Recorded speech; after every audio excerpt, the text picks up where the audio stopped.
सोलापूर शहरातील आंबेडकर चळवळीतील अग्रेसर नेते भारतीय जनता पक्षाचे माजी नगरसेवक रवी गायकवाड यांनी वंचित बहुजन आघाडीमध्ये जाहीर प्रवेश केला। वंचित बहुजन आघाडीचे राष्ट्रीय अध्यक्ष प्रकाश आंबेडकर यांच्या उपस्थितीत त्यांचा प्रवेश पार पडला।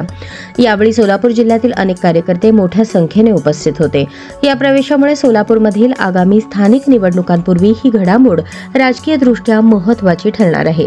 महापालिका निवडणुकीत सोलापुरात वंचित अकोला पॅटर्न राबवणार असल्याच्या चर्चा सोलापुरात रंगत आहेत।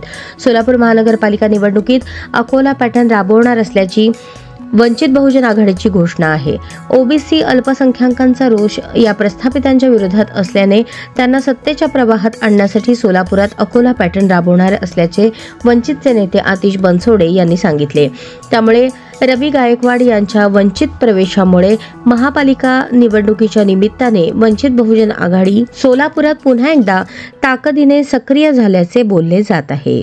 आज रोजी 13 नोव्हेंबर या दिवशी आपले महाराष्ट्राचे राज्याचे उपाध्यक्ष साळुंके सर व जिल्हा अध्यक्ष मडकंबे चंद्रकांत मडकंबे यांच्या उपस्थित राष्ट्रीय अध्यक्ष बाळासाहेब आंबेडकर यांच्या नेतृत्वाखाली आज मी प्रवेश केलेला आहे व त्यांच्या हातून माझा सत्कार करण्यात आलेला आहे आणि सुजितदादा आंबेडकर यांच्या नेतृत्वाखाली आम्ही काम करणार आहे।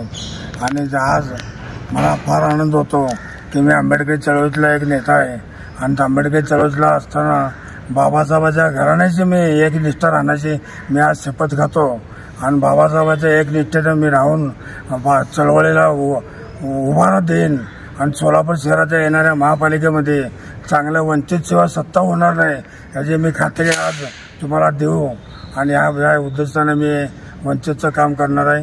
जय भीम जय भारत।